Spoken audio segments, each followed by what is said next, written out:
Hello friends, and welcome to another fancy southern fried, northern fried, or well done, whichever way you want to look at it. Another exciting episode of Stories from Reddit, the Malicious Compliance Edition. Bear in mind that all these stories that's coming your way are written by the original authors and are credited for the purpose of this video content. And if you like what you see, you can go ahead and hit a like and just pass it along to friends, and maybe they'll come along and join the Stories from Reddit group. So feel free to hit that like or subscribe if you may. So enough of this mess, let's go on to the story. You want to speak to someone else? Sure, try next week. To preface this, I work for a call center for the gaming industry, specializing in account management. Basically anything that involves a customer's gaming account, I'm the guy that ensures your account is secure, and I assist with queries relating to the account. It has its perks. Heck, working for the industry has its bragging rights. But my goodness, I can do without people's stupidity, especially when it comes to having customers not being able to answer our security questions relating to the account. If a customer passes the checks, well done. I am happy. They're happy.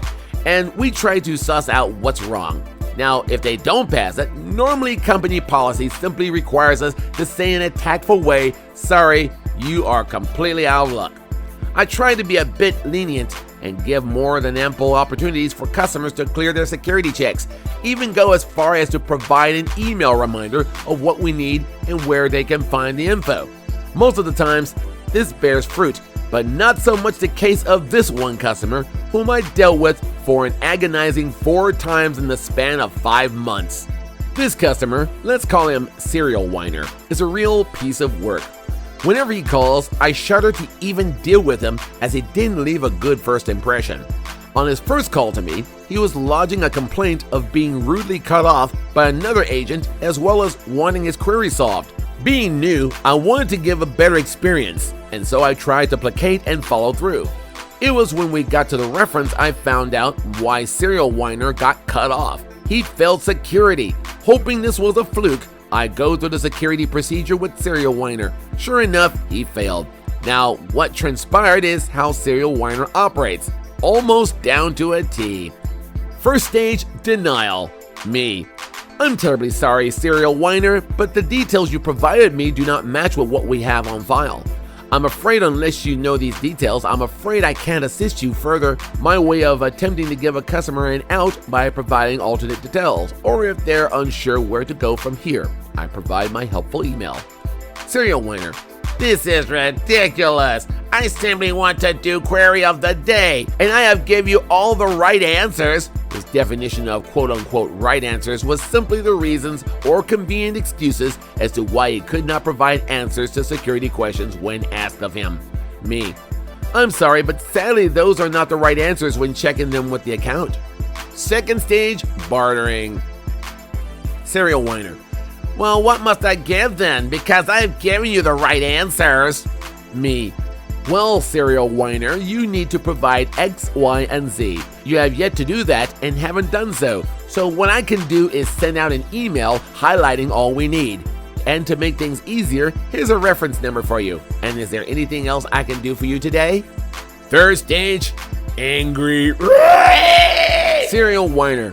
No, I'm not going to stand for this. Get me a supervisor. Let me speak to someone else.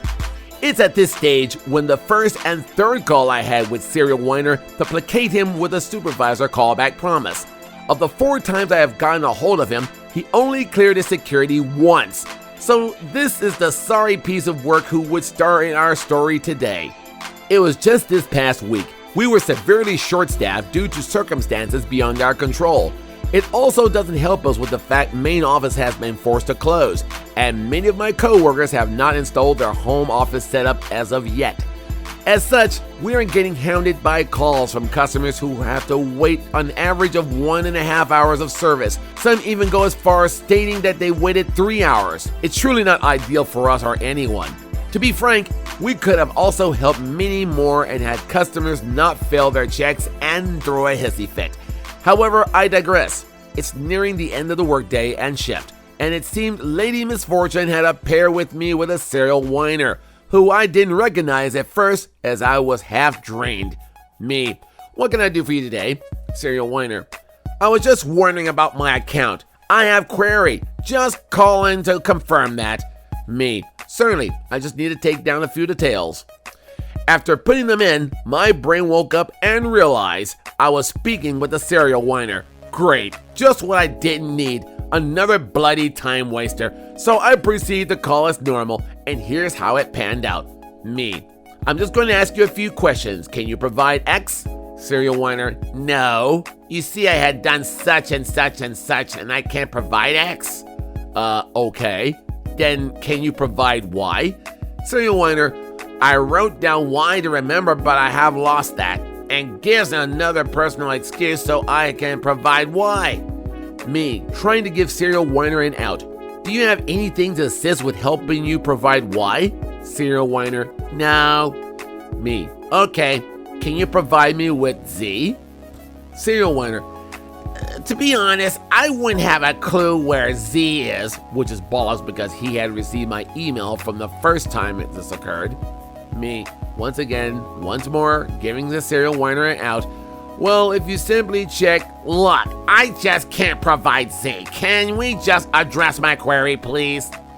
And just like that, clearly like 2 times before I had him, he failed security. And it was at this point we got the aforementioned serial whiner stage 1, which went exactly like clockwork. But this time, surprisingly, he didn't go to stage 2. He merely repeated himself that he provided the right answers. Getting tired of serial whiner's song and dance, I politely interjected. Me, again trying to give serial whiner an out of this predicament. Serial whiner, you clearly did not provide the right answers, otherwise you'll have passed your checks.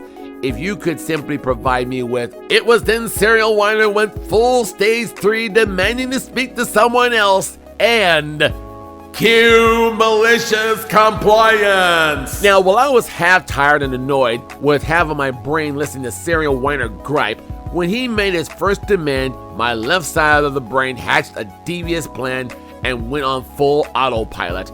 I tried once more to inject his plan. Serial whiner set the stage for me to do the following.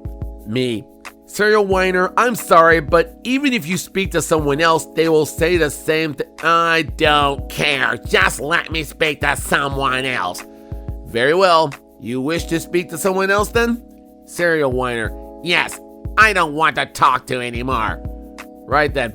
I'm just going to end the call. Thank you for contacting us. Click. So by ending the call, I gave serial whiner the ability to speak to someone else. He just had to wait next week to do so, as there was only 20 minutes left of active support left, and he wasn't going to get through the actual call queue fast enough to annoy anyone else for the day on Friday. And due to new restrictions, we don't work Saturdays until further notice, so 2 days of bliss achieved.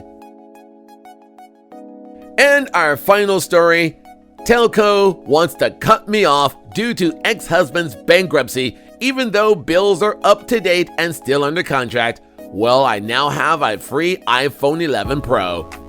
My ex and I went bankrupt due to him not paying bills and his company going under. Joint names, unfortunately, as I was working, and he needed my name to buy the business. It sucks, but that's a whole other story. I have always paid my bills for every utility, so when all this went down in January this year, all other contracts, including a salary sacrifice card, just continued on. In December, I smashed my phone screen. The repair cost was about $800, so I used my insurance that I had been paying as part of my phone plan to replace it with a brand new iPhone Pro 11.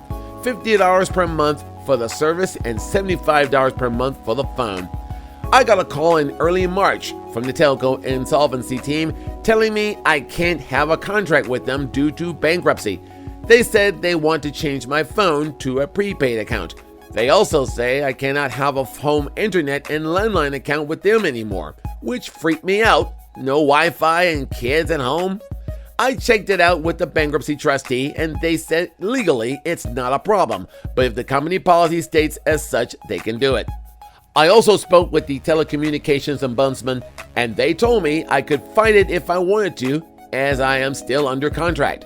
I had a big argument with the telco on the phone again, trying to explain that my bills were always paid early and that it is under their best interest to let me continue to pay out the contracts as their fees were on top of the purchase of their phone and modem. No go. She did not want to hear a bar of it. I shopped around and found a new internet provider and landline. Needed for homeschooling at the moment, and then let Telco swap me off my plan to prepaid. I then ported my prepaid phone number over to a new internet company. I have the same number since my first phone and didn't want to change it. Then the telco sent me a bill to pay out the iPhone and the modem. Final bill was $2,300, which I promptly replied with the bankruptcy number and trustee details and included the passage from legislation that says they cannot contact me about it again. The best part is my new company uses the old company's satellites, so my coverage is still excellent, but also uses another company's as well, so it's now actually better. Stupid Australian telco that is the biggest in the country that are too dumb to just let me pay what I owed as agreed. Edit, not satellites, phone towers, or networks, or whatever.